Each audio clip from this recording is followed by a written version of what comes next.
The harsh white lights of the hospital never went off.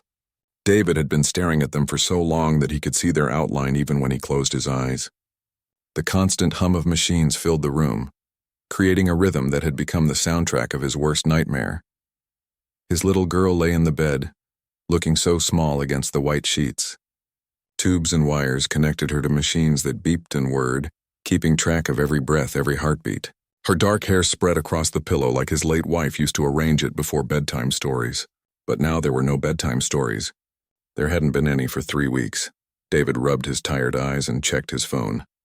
It was 2:47 a.m. on a Thursday, or was it Friday? The days had blurred together since the accident, since everything changed in the space of a few seconds on a rainy Tuesday evening. He had been working late at the office, buried in quarterly reports and budget meetings. His company had been growing fast, and everyone said he was living the American dream. Big house in the suburbs, successful business, beautiful family. Then his phone rang with news that shattered everything. The other driver had run a red light. Simple as that. One moment his wife was picking up their daughter from dance class, and the next moment 2 ambulances were racing to the hospital. His wife didn't make it past the emergency room. His daughter had been fighting for her life ever since. David looked at his phone again. 47 missed calls from his assistant. 62 unread emails. His business partners had been understanding at first, but he could sense their growing concern. The company needed its CEO. Deals were waiting. Decisions had to be made. But how could he think about profit margins when his whole world was contained in this small hospital room? "You should go home and get some sleep," said Patricia, the day nurse who had become familiar over the past weeks. She was kind but direct, the type of person who had seen too many families go through this exact situation. "I'm fine here," David replied, the same answer he had given every day. Patricia adjusted some tubes and checked the machines. "Your daughter isn't going anywhere. She's stable. You need to take care of yourself too." David knew she was right, but leaving felt like giving up.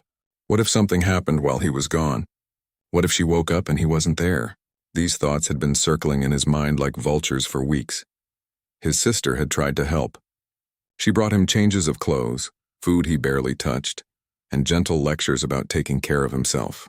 His friends from college called with offers to visit, but he didn't want visitors. He didn't want to explain the situation over and over again.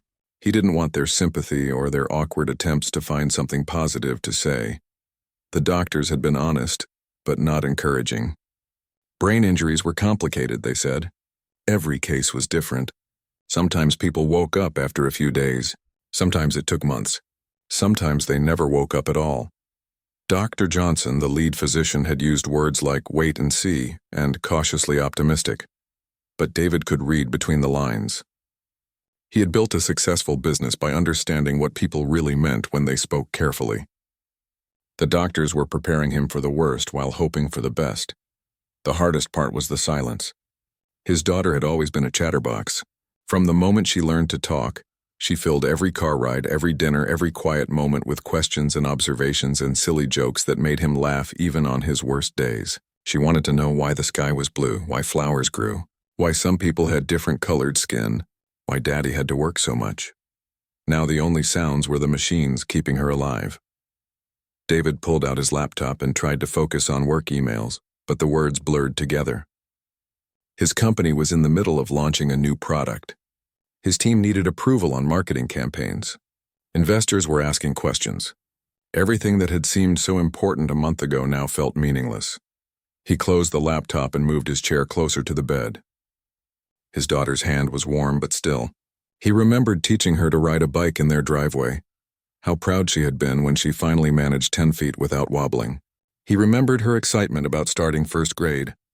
How she had practiced writing her name over and over again until it was perfect. The school called again. His sister had mentioned during her visit yesterday. They're holding her spot, but they wanted to know about her status. Her status. As if his bright, curious, loving daughter had become just another case file, another statistic in someone's database. Around 4 a.m., David finally dozed off in the uncomfortable chair beside her bed.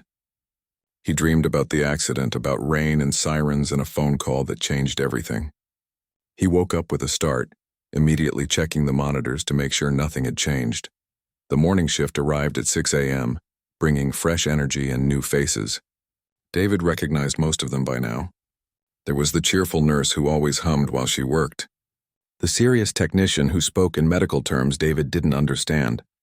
And the cleaning lady who nodded sympathetically every morning. Dr. Johnson made his rounds at 8 a.m., checking charts and asking the same questions he asked every day. How was David holding up? Any changes overnight? Had he considered the long-term care options they had discussed? David knew what long-term care meant. It meant accepting that his daughter might never wake up. It meant moving her to a facility designed for people who existed somewhere between life and death. It meant admitting defeat. We need to start thinking practically, Dr. Johnson said gently. I know this is difficult, but we have to consider what's best for everyone involved. David nodded because he knew the doctor was trying to help, but he wasn't ready to have that conversation. Not yet. Maybe not ever.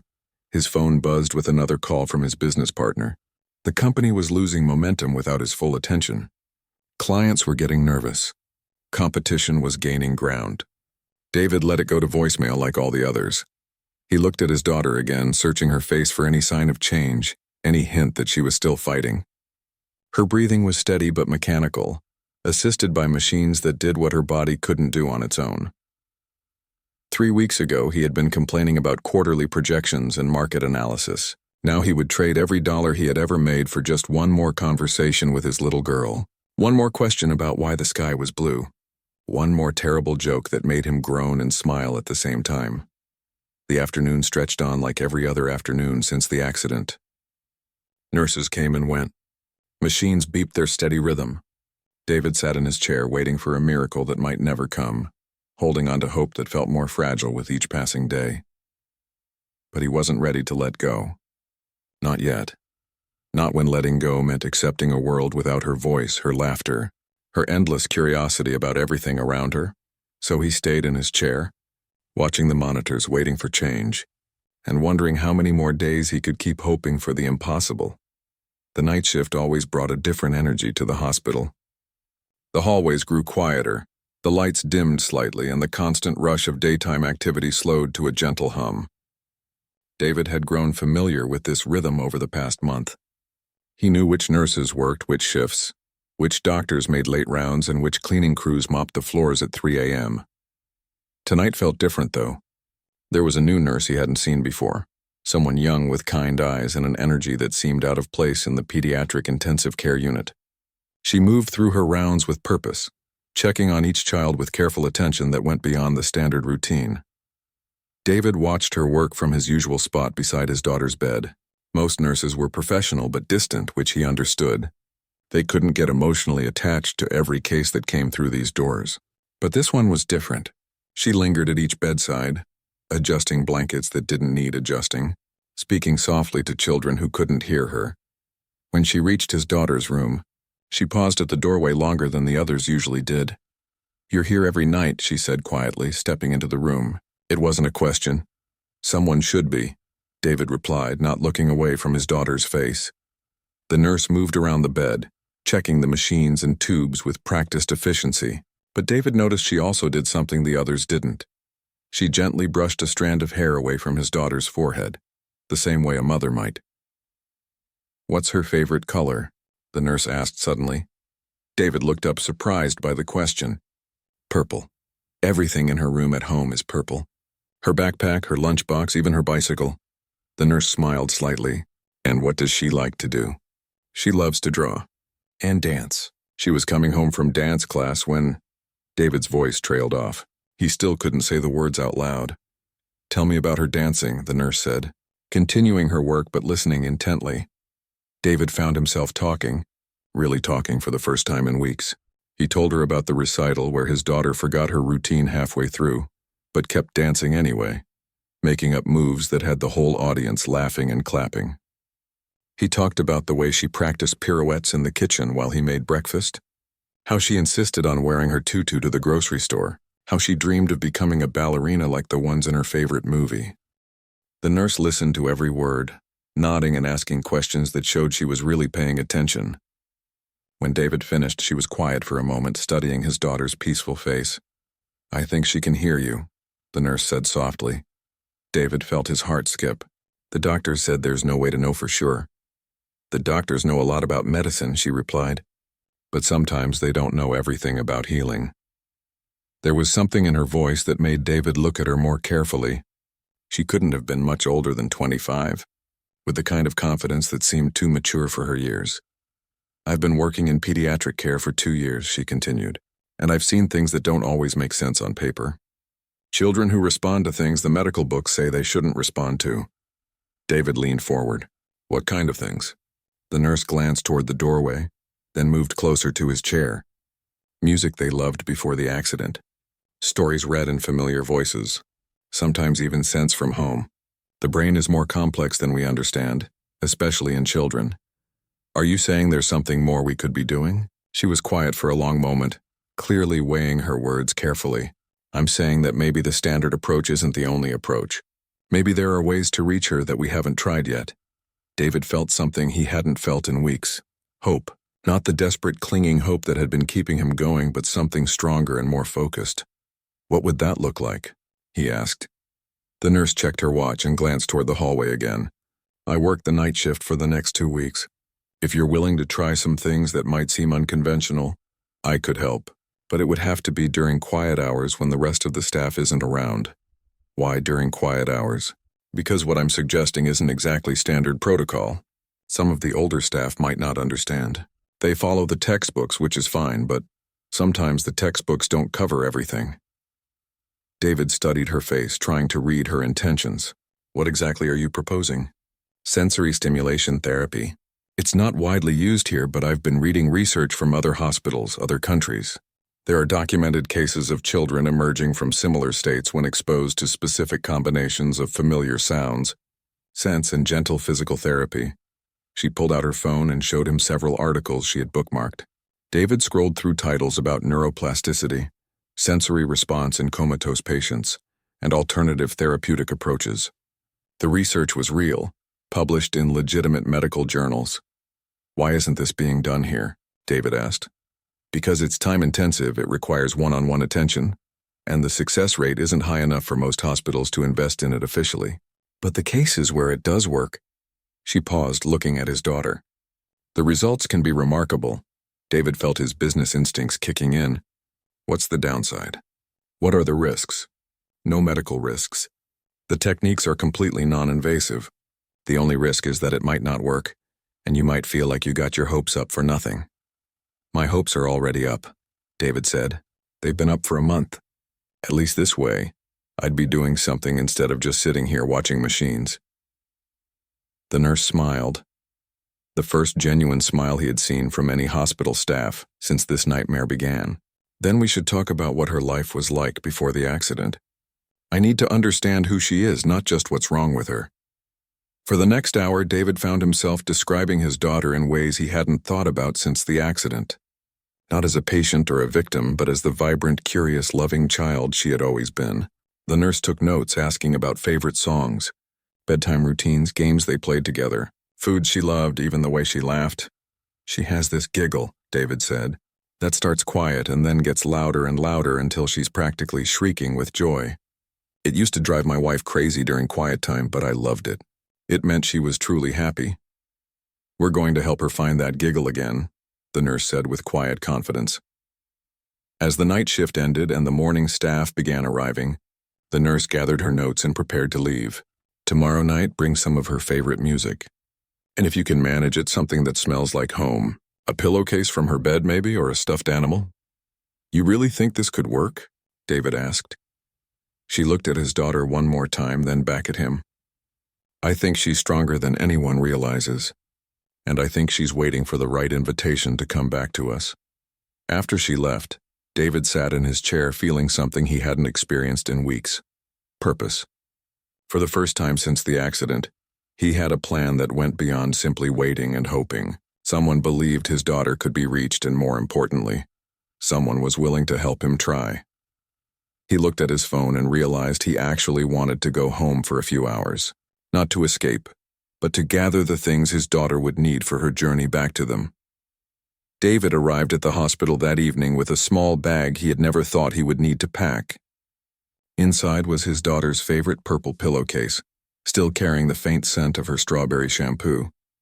He had also brought her beloved stuffed elephant, Mr. Peanuts, whose fur was worn smooth from years of bedtime cuddles. The hardest item to include had been her music box, the one that played the lullaby his wife used to sing every night. The day shift was ending as he walked through the familiar hallways. He nodded to the nurses he recognized, but his mind was focused on what lay ahead. For the first time in weeks, he felt like he was going to do something meaningful instead of just sitting and waiting. The young nurse was already in his daughter's room when he arrived, checking the monitors with the same gentle efficiency he had noticed the night before. She looked up when he entered and smiled. "You brought everything," she said, noticing the bag in his hands. "I wasn't sure what would be most helpful," David replied, setting the bag on the small table beside the bed. "All of it will be helpful. We want to recreate as much of her normal world as possible." The nurse began unpacking the items, handling each one with care. "Tell me about bedtime at your house. What was the routine?" David felt a familiar tightness in his chest as he thought about those peaceful evenings that now seemed like they belonged to someone else's life. She always insisted on the same order. Bath time first, then pajamas. Then we would sit on her bed while she arranged all her stuffed animals. Mr. Peanuts always had to be closest to her pillow. The nurse gently placed the worn elephant near his daughter's head on the pillow. What happened next? Story time. She had about 20 books she cycled through, but her favorites were the ones about brave princesses and talking animals. After the story, my wife would sing the lullaby from this music box. David's voice caught slightly. Then we would turn on her nightlight that projected stars on the ceiling, and she would ask for exactly 3 more minutes of talking time. What did she talk about during those 3 minutes? Everything. What she did at school, what she wanted to do tomorrow. Questions about why things worked the way they did. She was always full of questions. David managed a small smile. Sometimes 3 minutes turned into 20, but we didn't mind. The nurse had been listening intently while she arranged the items around the bed. She placed the purple pillowcase under his daughter's head, positioning Mr. Peanuts just like David had described. The music box went on the bedside table and she pulled out a small device from her pocket. "I've been researching audio therapy," she explained. "There are specific sound frequencies that seem to stimulate brain activity in unconscious patients. But I think familiar sounds might be even more powerful." She showed him her phone, which had several audio files saved. "I recorded some sounds from the children's ward during playtime. Laughter, singing, the sound of kids playing games. I thought we could mix these with her familiar music." David was amazed by the thought and preparation she had put into this. "You did all this research on your own time?" "I don't have children yet," she said simply, "but every child in this ward becomes a little bit mine while they're here. Your daughter has something special about her. I can feel it." They spent the next hour implementing what the nurse called environmental recreation therapy. She played the lullaby from the music box softly while mixing in gentle background sounds of children playing. She showed David how to speak to his daughter in the same tone he might have used during their bedtime conversations, encouraging him to tell her about his day and ask her questions, as if she could respond.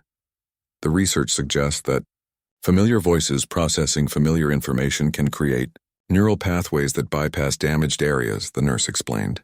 Think of it like water finding a new route around a fallen tree.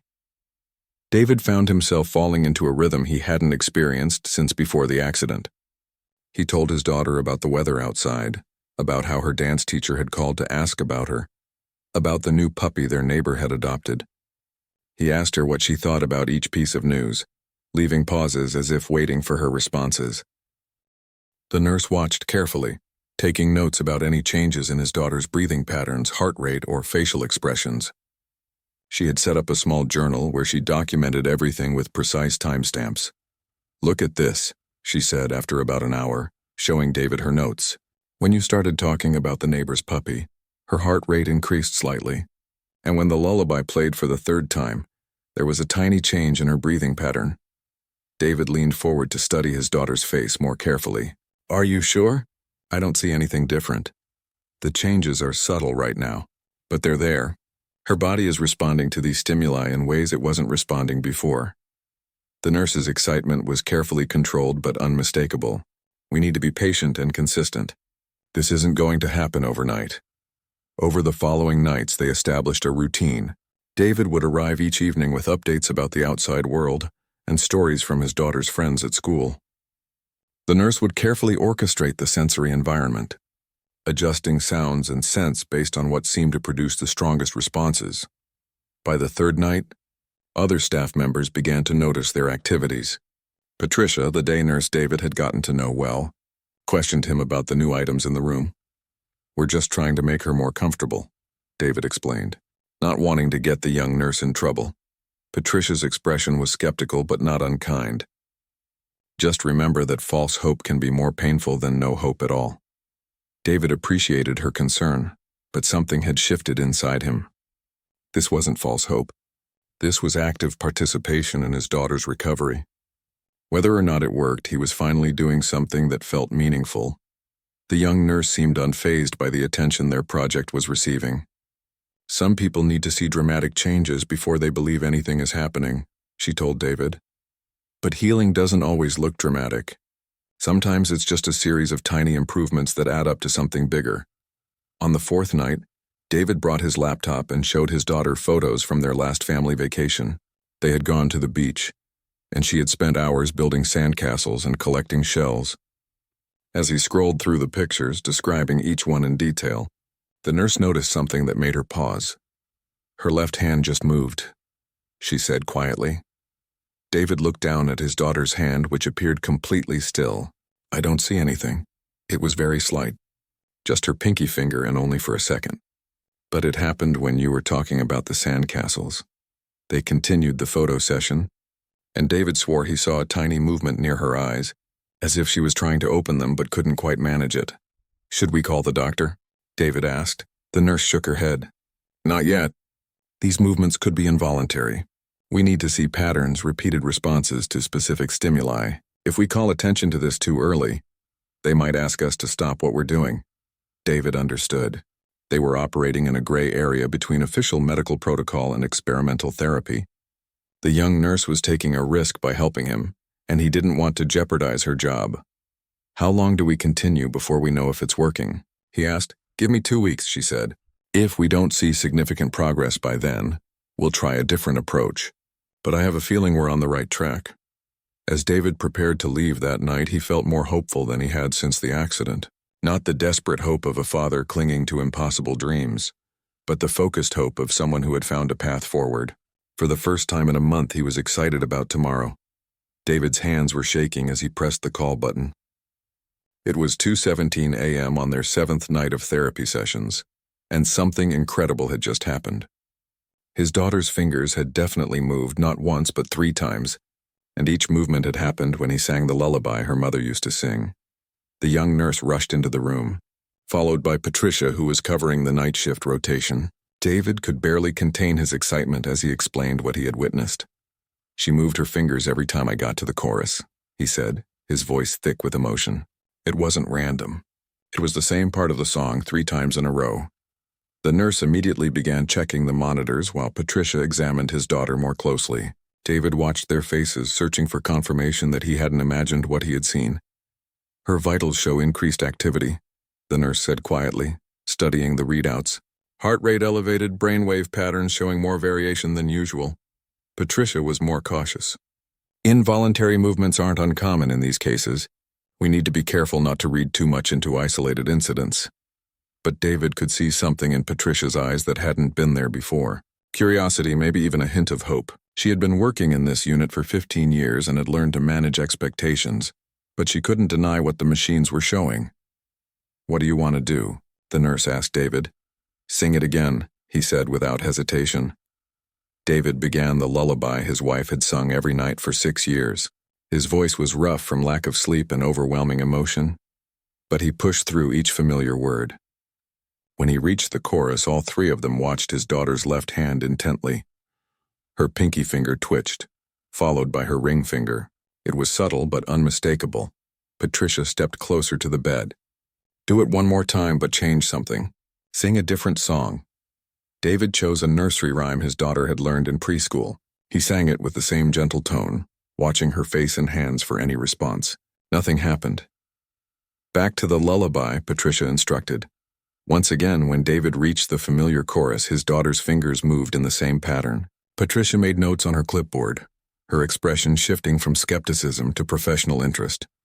"I'm calling Dr. Johnson," she said. "He needs to see this." 20 minutes later, Dr. Johnson arrived looking tired but alert.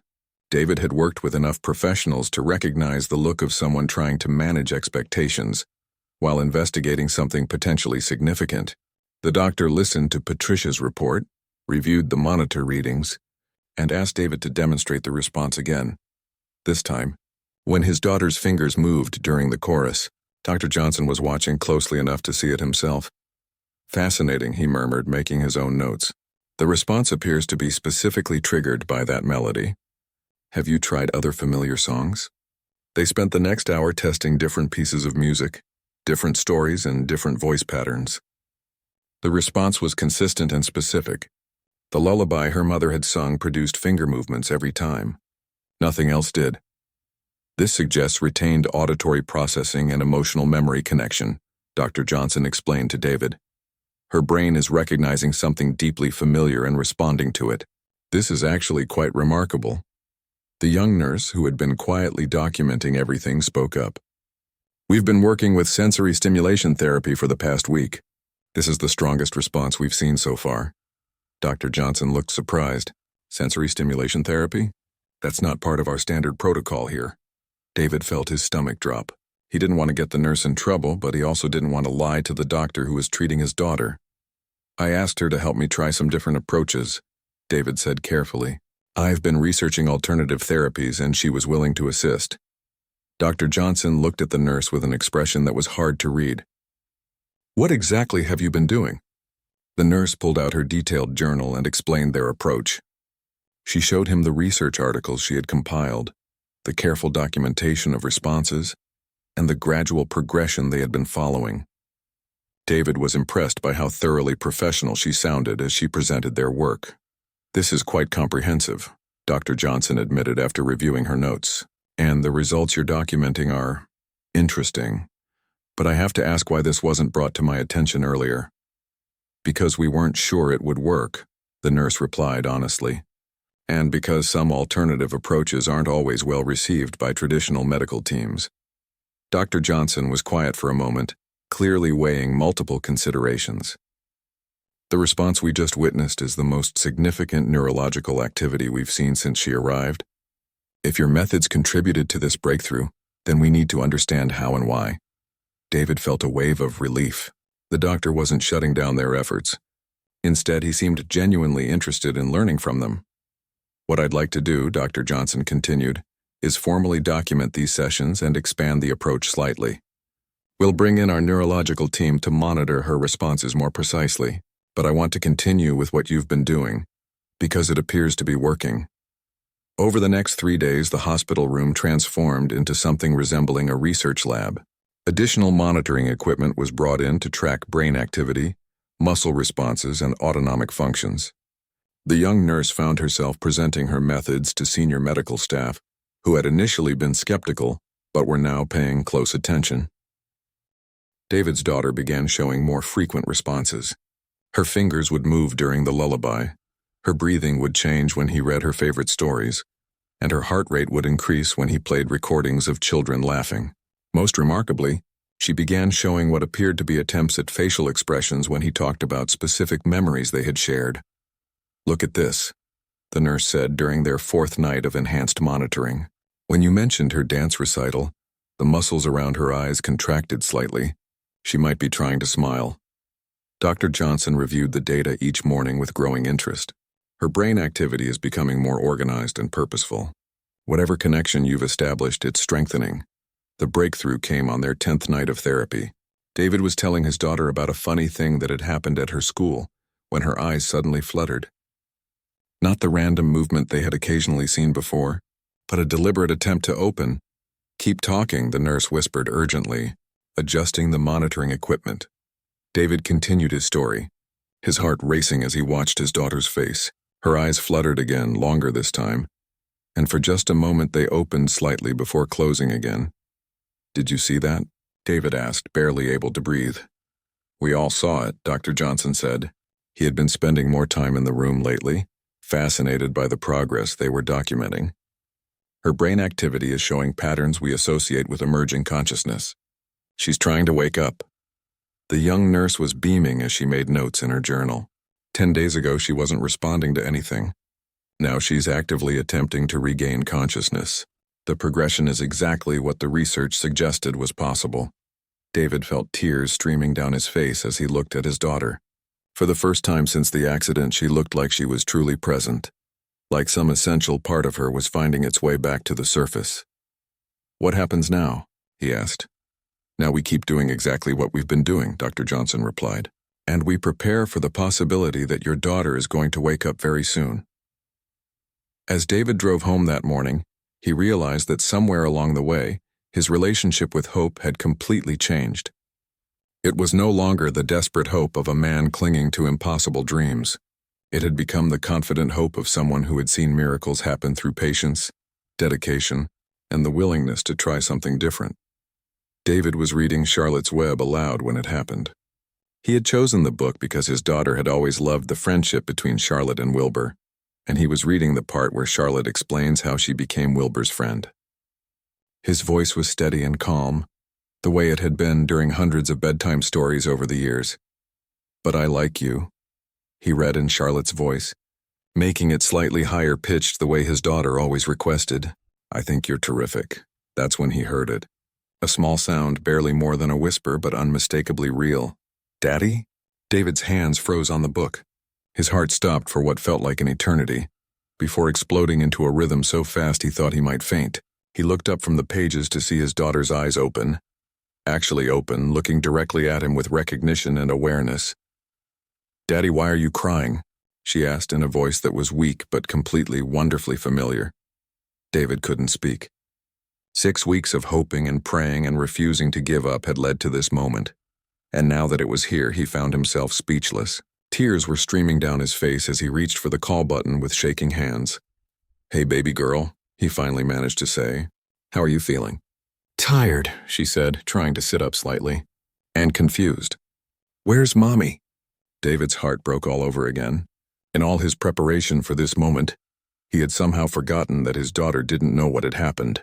The last thing she remembered was getting in the car with her mother to come home from dance class. The room suddenly filled with people. The young nurse arrived first, her face lighting up with joy and amazement. Dr. Johnson was close behind, followed by Patricia and 2 other doctors David didn't recognize. Everyone was talking at once, checking monitors, asking questions, documenting what they were witnessing. But David only had eyes for his daughter, who was looking around the room with growing confusion and concern. "Daddy, where are we?" "This isn't my room," she said, her voice getting smaller. "We're in the hospital, sweetheart," David said gently, moving his chair closer to her bed. "You were hurt in an accident and you've been sleeping for a long time, but you're going to be okay now." "How long?" she asked. David glanced at Dr. Johnson, who nodded encouragingly. "About 6 weeks." His daughter's eyes widened. 6 weeks? But what about school? What about my dance class? What about Mommy? The hardest conversation of David's life was about to begin, but at that moment all he could feel was overwhelming gratitude. His daughter was awake. She was talking. She knew who he was. Everything else could be handled one step at a time. Dr. Johnson approached the bed carefully. "Hi there, sweetheart. I'm Dr. Johnson. Can you tell me your name?" She answered correctly and went on to remember her address, her age, her best friend's name, and her teacher at school. Her memory appeared to be intact up to the day of the accident. "Can you move your fingers for me?" Dr. Johnson asked. She wiggled all 10 fingers without any difficulty. When he asked her to move her toes, she wiggled those too. The medical team spent the next hour running basic neurological tests, all of which she passed without any apparent problems. "This is remarkable," Dr. Johnson told David quietly while the nurses helped his daughter drink some water.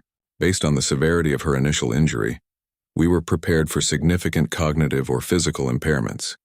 But she appears to have made a complete recovery." The young nurse approached David with tears in her eyes. "She's really okay," she said, her voice full of wonder. "The therapy worked." "It actually worked." David grabbed her hand. "Thank you," he said. "I don't know how to thank you enough. You gave me my daughter back." "You never gave up on her," the nurse replied. "That's what made the difference." Your love and your voice and your refusal to accept that she was gone, that's what brought her back. Over the next few hours, David had to navigate the delicate process of explaining what had happened to his wife. His daughter cried when she learned about the accident, but her grief was the healthy grief of a child processing loss, not the complicated grief of someone with brain trauma. Her mind was sharp and clear, her personality unchanged. She was fascinated by Mr. Peanuts, who had been by her side throughout her recovery. "He stayed with me the whole time?" she asked, hugging the worn elephant tightly. "He never left your side," David confirmed, "and neither did I." "I think I remember some things," she said thoughtfully. "Like voices talking to me and music." "Did you play my music box?" "Every night. I thought I was dreaming, but it felt real. Like you were really there." "I was really there, sweetheart. Every single night." The news of her recovery spread quickly through the hospital. Nurses from other departments stopped by to meet the little girl who had beaten impossible odds. Her story became a source of hope for other families facing similar situations. Dr. Johnson formally documented their sensory stimulation therapy approach and began incorporating elements of it into the treatment protocols for other patients. The young nurse found herself presenting at medical conferences, sharing the techniques that had helped bring David's daughter back to consciousness. "What you two accomplished here is going to help other families," Dr. Johnson told them during one of their follow-up visits. The combination of consistent family presence, targeted sensory stimulation, and refusing to give up hope created the perfect environment for neurological recovery. 3 months later, David's daughter was back in school, back in dance class, and back to asking endless questions about everything around her. The accident had left physical scars that would fade with time, but her spirit was completely intact. David kept in touch with the young nurse who had changed their lives.